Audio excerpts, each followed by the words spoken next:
এই বিশাল জনসমুদ্রের উদ্দেশ্যে আমি বলতে চাই, আপনারা কি জাতির ভাগ্যের পরিবর্তন চান?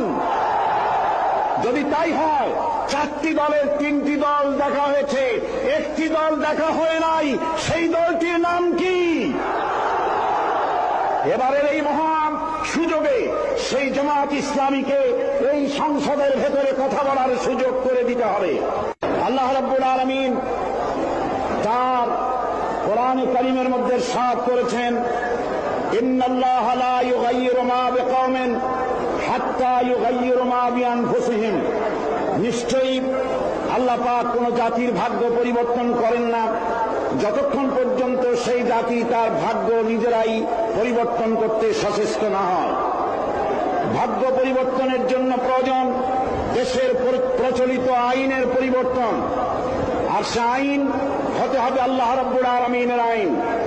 দেশ স্বাধীনের পর আমাদের এই মঞ্চের পেছনে যে সংসদ ভবন রয়েছে, এই সংসদ ভবনে যারাই এসেছেন তারা এই জনগণের ভাগ্য পরিবর্তনের কাজ, কেউ এই কাজে হাত দেননি।